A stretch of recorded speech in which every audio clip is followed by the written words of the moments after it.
Your girl HP is on her mark, so get set ready. On your mark, set, go. Oh yeah, make we chat about it. What the fastest? Make we chat about it. Or on left. You do not get into trouble with the anti-doping authorities. And to lead this presentation, let's welcome Dr. Peter Ruddock. Okay, well, good afternoon, everyone.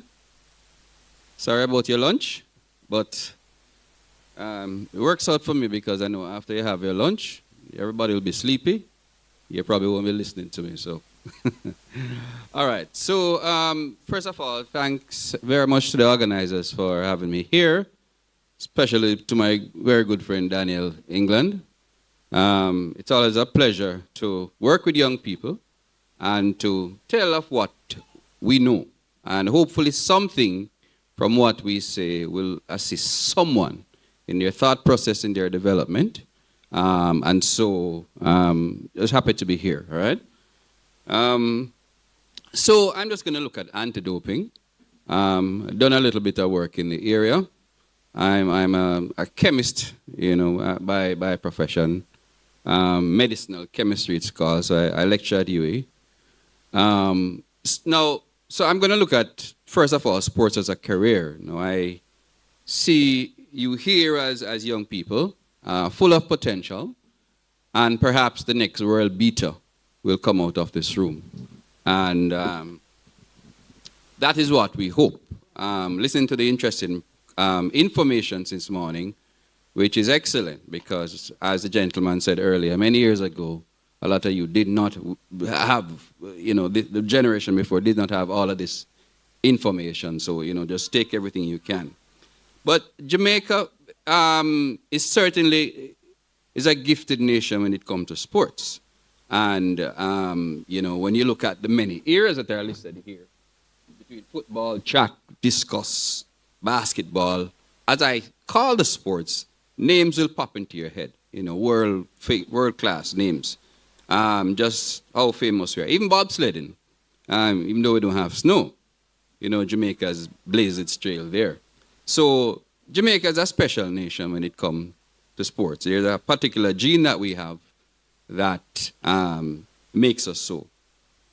Sports as a career can be lucrative, all right? You know, if all goes well, then, and you're among the world's best, then it can bring you, you know, a very good, rewarding lifestyle and public accolades, you know. Sometimes you get national honors, people know you, people respect you, you get branding engagements and all of that, all right? So sports can be a way out, and I'm happy to see that because, again, I mean, I went to Camperdown High School. We were the sprint factory once upon a time. We're not doing so much sprinting nowadays.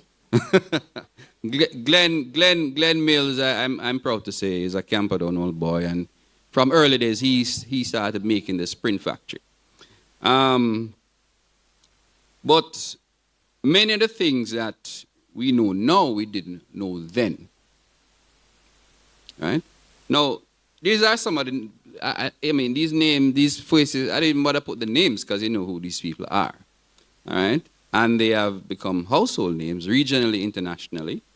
And it's amazing to think that Jamaica has always had some of the fastest men and the fastest women in the world. It's very tiny dot. That's really something special. And, you know, as I said, you can do quite well. You know, we know this, and a lot of us know this building. This belongs to Usain Bolt. This is just one of his buildings. So if you are really a top gun, you know, you can do really, really well. All right? And there are other opportunities to make money. The opportunities are increasing. This is a Diamond League, for example. First prize, 10,000 US, second, 6,000, etc. So if you, again, are among the top athletes in the world, there are opportunities to, you know, earn from your craft, which again is excellent.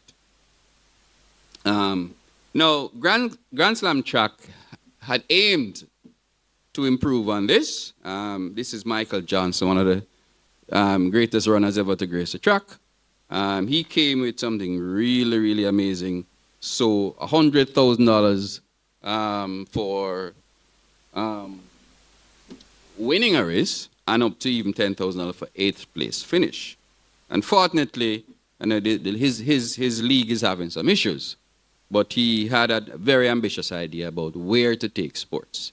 And, as somebody watching, especially from a nation with so many high-profile athletes, I was very hopeful about this. But, I wish it comes back and does very well. But, as I said, we are gifted. And we have the culture, the passion, and we do have some genetics. It's very interesting to see how exactly, based on all our history, and, the part of Africa we came from with a mix of, European blood and all this other blood in us, out of many one people, made a special genetics that makes a lot of Jamaicans, certainly for speed. There is a speed gene that resides in Jamaica. Now, we start young as well, and, so from primary champs, or part of the culture, sometimes you do well at something, then you tend to hone the craft. All right? So I still conclude, that we are really one of the most athletically gifted nations on planet Earth, pound for pound. So it's amazing to see, when they put up like the Olympics and Jamaica is like 5th. And you do a per capita. And you say, but America has 300 million people. Jamaica has 3. What are we doing in the top 10? Then you hear India with its billions, I've never won a gold medal or something. And you're like, no, wait, Jamaica, what? But Jamaica suffer from something called audacity. We just think we can do it. So if it's bobsled, we're dead. All right? If it's driving dogs through the snow in a thing called mushing, we're dead. All right? We just think that, yes, we can do it. All right?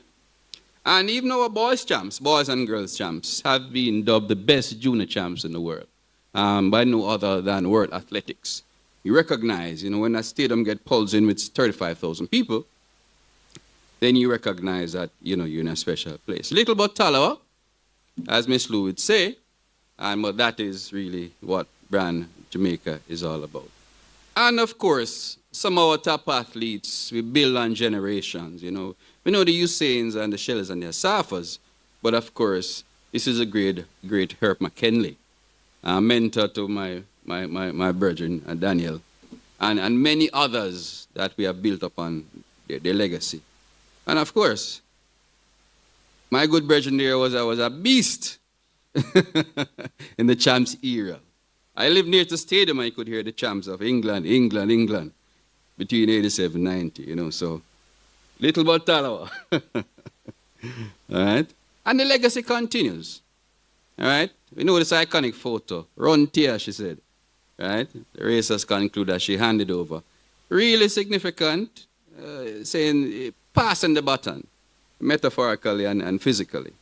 All right?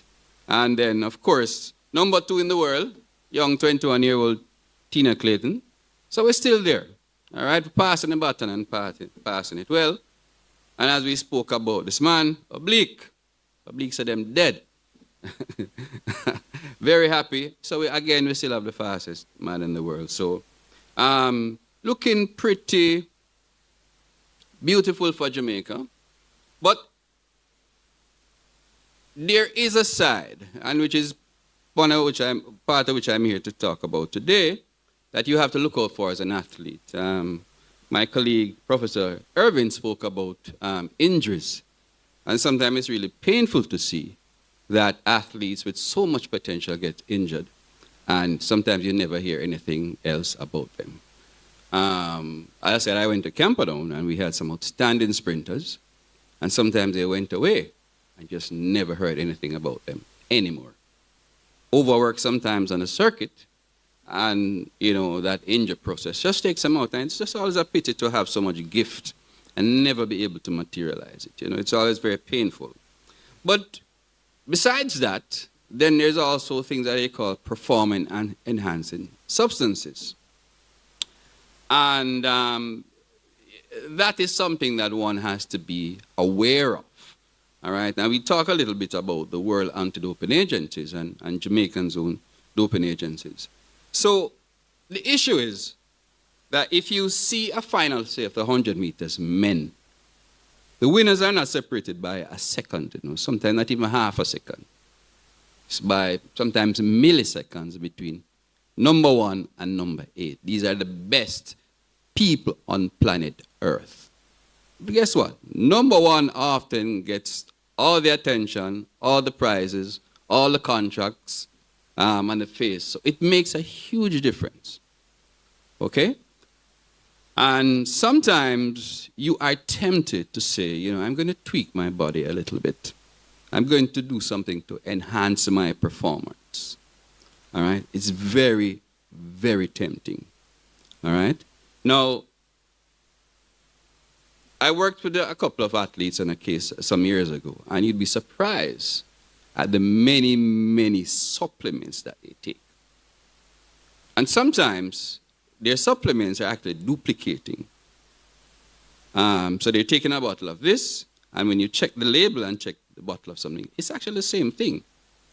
And they're not necessarily reading the label so much, but they're interested in just having that little bit of extra magnesium or selenium or calcium. As Prof. Rachel said, it's a biochemistry. It's a little tweaking. It's knowing what's happening inside the body.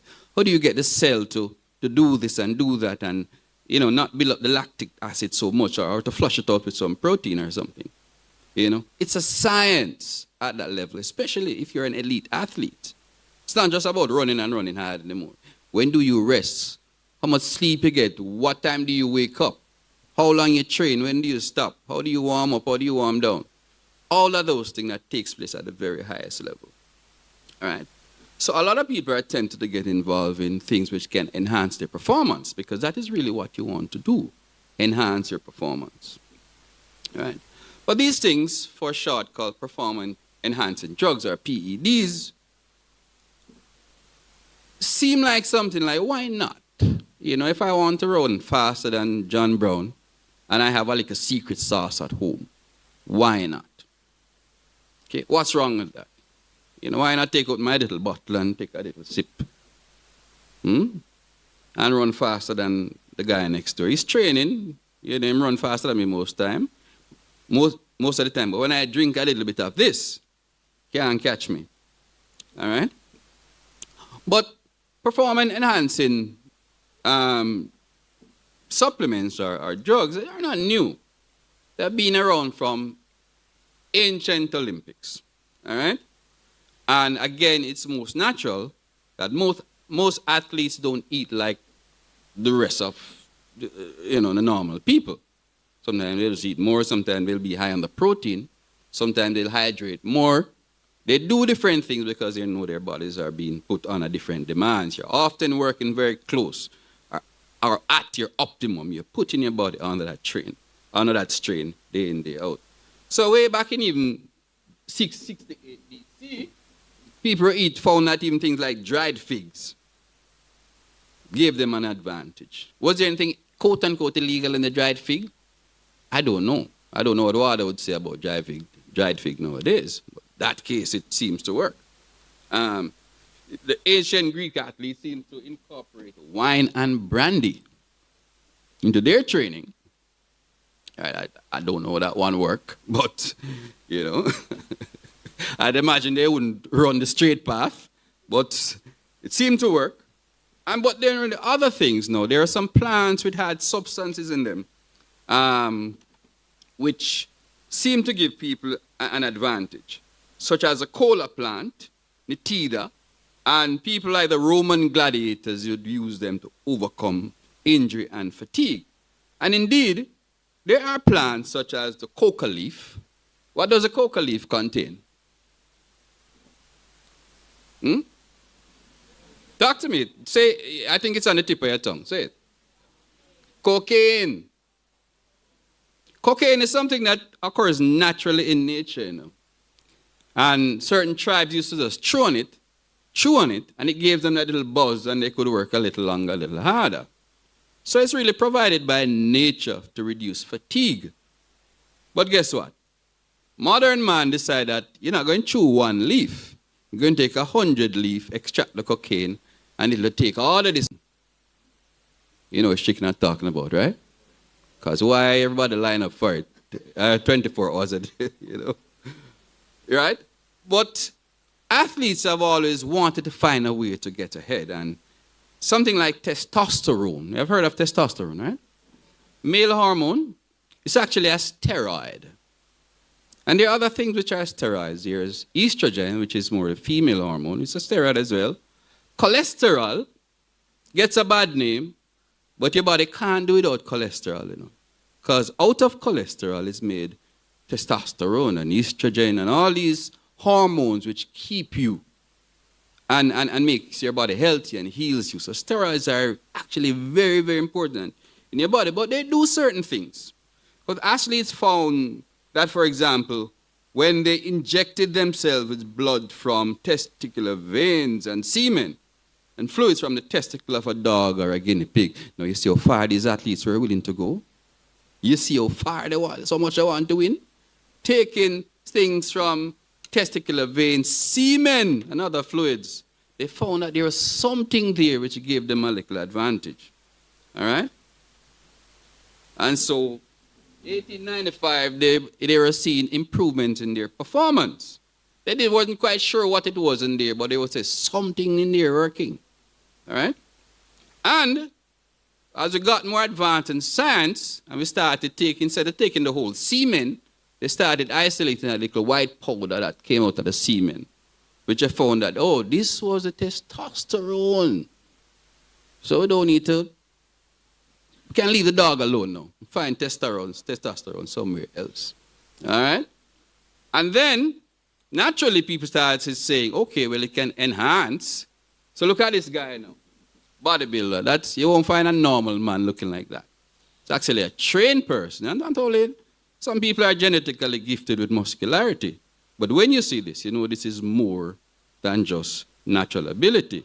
This man has something. All right? And again, the question is, why not? If it's a bodybuilding competition, for example, and they want the most muscular, and I can take a little secret sauce, what's wrong with that? Especially with a secret sauce that nobody else has discovered before. Right? And so, initially, the world was saying, okay, yeah, let's do it.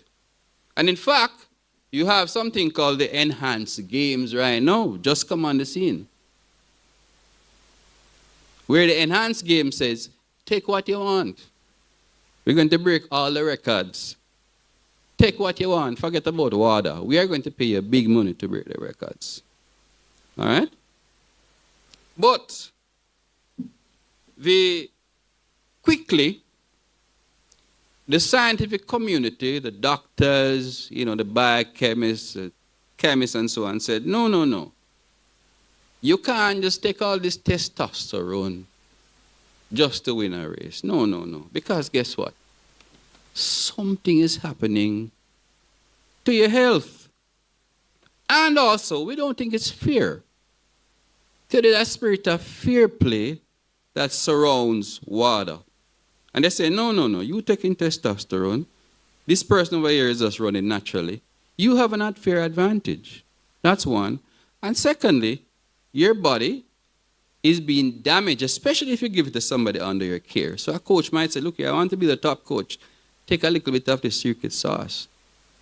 And in the end, you damage the athletes medically. All right? So, for example, a lot of people suffer from what is called roid rage or steroid rage when they take, like, a lot of this testosterone. Why? But literally, it upsets your biochemistry, and you get mental issues. So besides the acne, right, and all the other issues that come, you really get mental issues, right? Is that worth the price of winning at all costs? And sometimes the medical community has to really protect you from yourself. Because as an elite athlete, but this is all you know to do. This is where you make your bread and butter. And this man is just beating you by 0.001 second each time and getting all the prize money. Very tempted. Very, very tempted, right? So in 1999, WADA was formed, the World Anti-Doping. Have you heard about WADA? Yeah, World Anti-Doping Agencies, and if you become an elite athlete, you will certainly be very familiar with their rules. All right? And their thing was to say, look here, we're going to do a lot of research, education, development, monitoring of what we call the World Anti-Doping Code. And every year, they update these records of what the World Anti-Doping Code is. All right? So it is a worldwide accepted code. 700 sports organizations, many countries around the world, you know, and it's online, all right? And so, founded by 140 nations. So it's a worldwide accepted code, and this is, if you want to participate in all of these activities around the world, whether it's the World Cup or the Olympics or the World Games, then you need to abide by what is called the World Anti-Doping Code. It's intended at fair play, intended to protect the athletes. Okay? Last one was out January 2025, so it's something that is kept constantly updated, right? That's the latest one. And the list. Now, if you go within the World Anti-Doping Code, you will see many subsections. So you will see S0, S1. S1 is anabolic agents. These are the steroids and other things which build you up. When things are anabolic, they mean they build you up so you can train longer and you can train harder, which is really what every athlete wants to do. You don't want to stop training. You don't want to get tired. You don't want the lactic acid, so you're tempted again. And your hormones, growth factors, because your body is full of all this wonderful biochemistry, that if you can tweak it, you can get a little bit more out of your body. Growth factors. So sometimes people are dwarfs and then give them growth factors and they grow tall. What does it mean for muscles? You know, suppose I want to get bigger and muscular. What can I take? Right? Other things, fancy things, beta-2 antagonists. So there are many subsections within diuretics. Sometimes diuretics are a problem. WADA says, look here, diuretics themselves don't build you up, but if you're taking diuretics, it means that you're flushing something out of your system that you want to hide. So when we see these diuretics on the ban list and find it in your system, it means that, you know, we are going to have a challenge with you. All right? Many things. Gene doping, as the biochemistry gets more involved now, people are trying to manage and monitor things at the genetic level. All right? Sometimes people used to take their blood out, freeze it. You know what happens when you take out a pint of blood of your body? What happens over the next couple of weeks? What happens to your body? It regenerates that blood, right? So I think you have like what, 8 pints, Professor? How much blood do you have in your body? So maybe like 8 pints. So on before race day, you go for that extra pint and you inject it in your body. So you know you have 9 pints. Means you have extra oxygen. Right? You're saying, oh, careful, you know.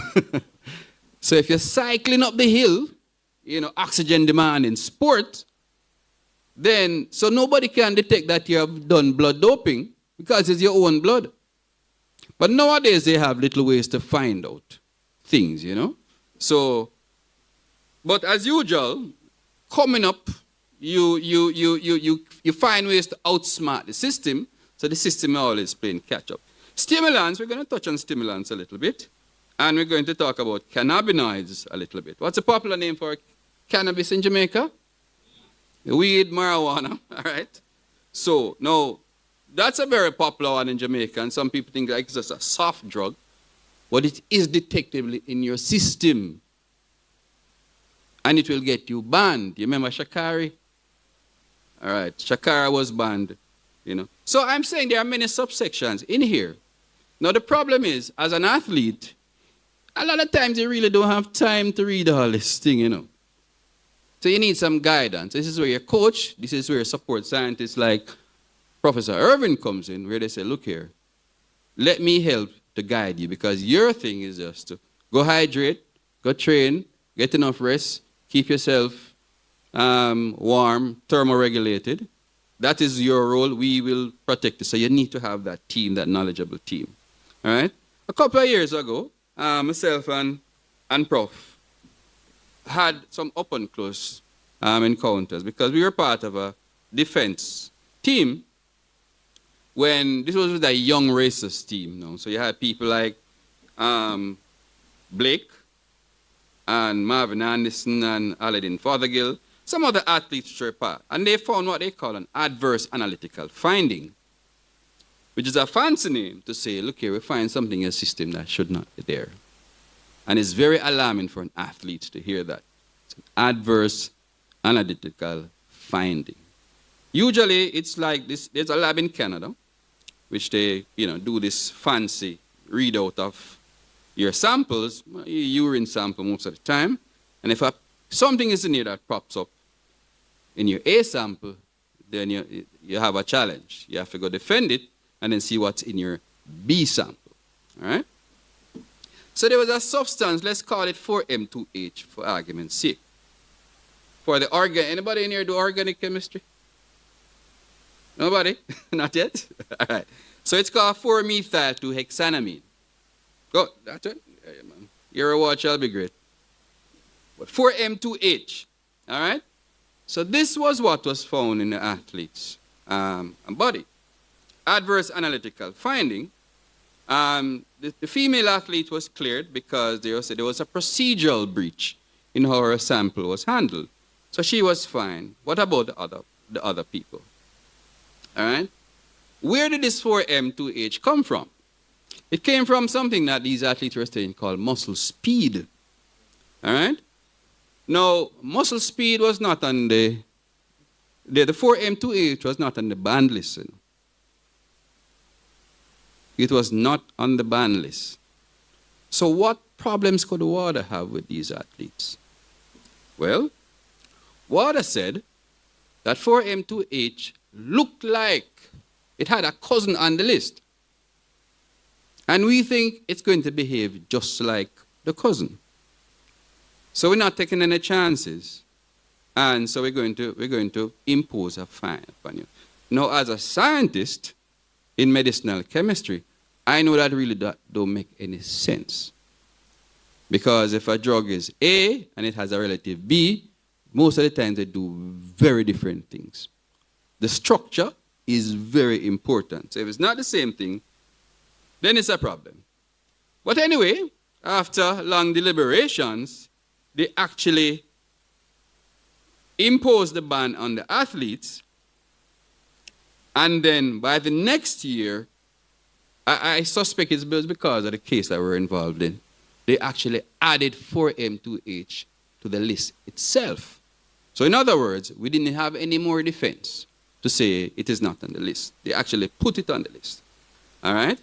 Now, a couple years later, this young lady, I was also involved in her case, Dominique Blake,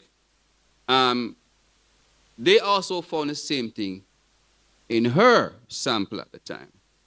All right? And for her, this was the sample. This is what it was found in, a thing called neurocore. All right? And 4M2H actually comes from a plant. It's a plant that you can pick in the back of your yard called geranium. And they hype it up a little bit, gives you energy and all these nice things and so on. All right? And it was a component of what she was taking. Now, by that time, you remember, it's on the list. So Dominique had no escape. All right?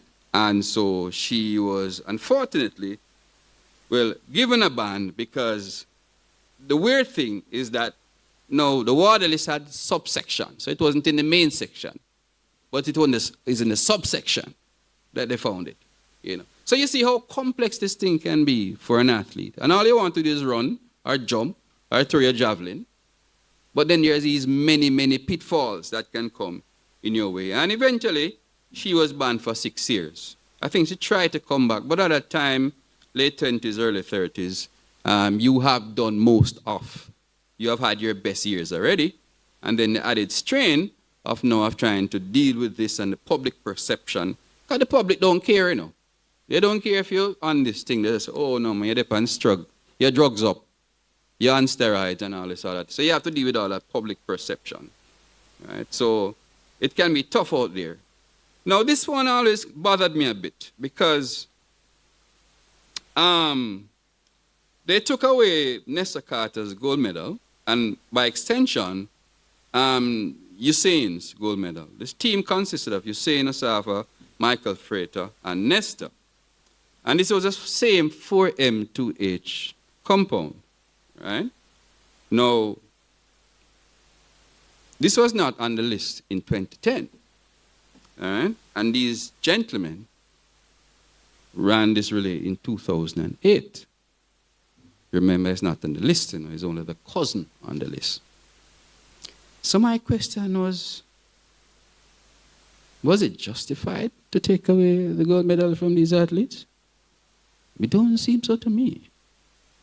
It just took, this case has always bothered me because it seemed inherently unfair.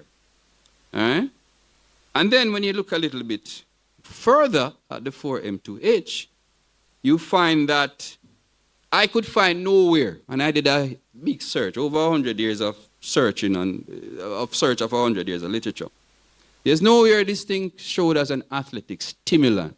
It didn't help performance. In fact, it was mainly used as what is called a nasal decongestant.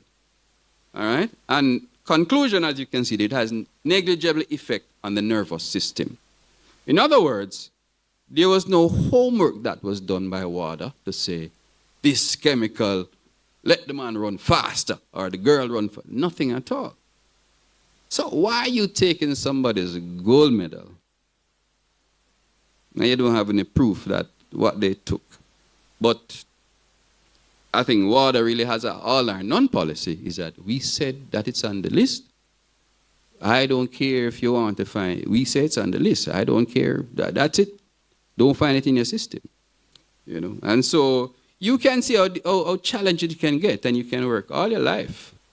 And because you make a mistake, sometimes you're not even aware. Sometimes you get it from a trusted person. But it can leave, you know, a mark upon you. And this was Shakari.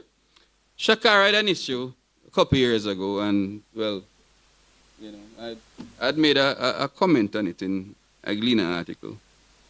She had an issue because of her, her mother had died, and she had smoked marijuana to help to cope, maybe like a month or two before. But then marijuana is one of these drugs that stay in your system for a very long time.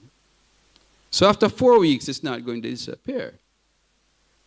And so by the time she did her analysis, because it kind of goes in like the fatty tissue of your body and stays there. So it cost her the Tokyo Olympics, so she couldn't participate. All right? Now, marijuana, as many people, is considered a soft drug. It doesn't really matter so much, but it can cost you. All right? Sometimes you don't even have to have drugs in your system, but people think you're hiding something, so they have something called a whereabouts violation, wherein you're supposed to tell the organization where you're going to be, when, what time, and we can come to your house, wherever you are. And if you're not there, we don't need any proof that you have any drug in your system. If you're not there, right, within a 12-month period, then we can ban you, even 2 years. All right? Now, you know this guy? Yeah? Christopher Taylor, Cubby, just came off his 2.5-year ban because of the whereabouts violation. You know? Now, I mean, I could only blame Christopher because you know the rules, so you have to make yourself available. But again, I don't know his personal circumstances, but the fact is that there are so many rules that you have to be cognizant of if you become an elite athlete, because now it's the way you earn your living. You understand? There is enough problem with injuries, right? Much less to follow all these various rules, all right? And then the enhanced games now come to throw a spinner in the works. You guys have heard of the enhanced games? How many of you have heard of it? All right, maybe about 50%. So enhanced games says, well, within certain regulations, we are going to say, take all these drugs and so on, because we're going to try to break world records, and we're going to pay you very handsomely for it. All right?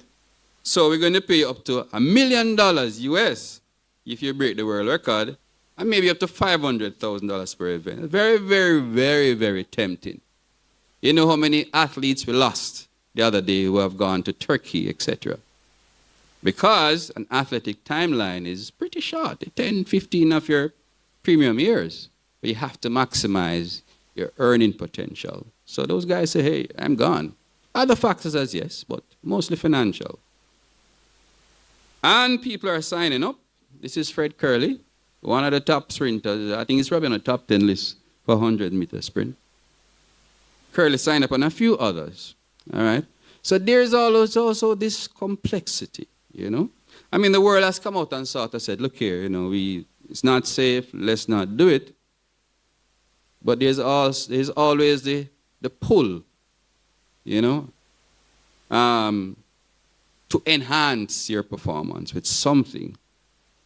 Right? There's always the temptation. But, you know, what has condemned it, and many athletes have come out and said these enhanced games are not safe, they're irresponsible, and it should not be done. So, in closing, how do you avoid banned substances? All right? Now, some people eat very, you know, Usain Bolt was famous for his nuggets. And males would say, look here, Bolt, don't even take vitamin. Don't want anything. All right? Because you're so afraid of anything extraneous coming in your system. Or anybody doping your drink, or you get a cold medication like Brianna Williams and it pops up somewhere and then people have it under this cloud of suspicion. All right? But banned substances can destroy your career. And ultimately, you are responsible for what you put in your body. Nobody else. If somebody give you something to drink and it's your brethren or your sister, it don't matter. It's your body, it's you put it in there. All right? Avoid supplements, because many of them have false claims. They say, water compliant. And you find out that it's not so. And then they disappear. Right? They're not considered. You can't even sue them. They can't find them. Use trusted sources. Tried and true. Get education like you're doing now at this England summit. All right? Get education. That's your main protection. All right? Work with your local agency like your JADCOs and so on. All right? And as much as you can also read through, you know, all the water lists that's out there and keep yourself educated, right? Because after a while, I said, this is if you become an elite athlete, that is how you make your living. Sometimes that is how you move your family out from the situation where you are and lift everybody up. So take it very, very seriously, all right? So thank you very much for your attention. Thanks for the organizers again.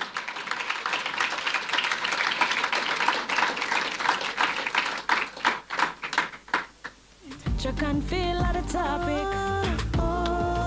Make we chat about it. Latest Make we news. chat about it. All your Make we views. chat about it. Track and feature for say. With the girl HP.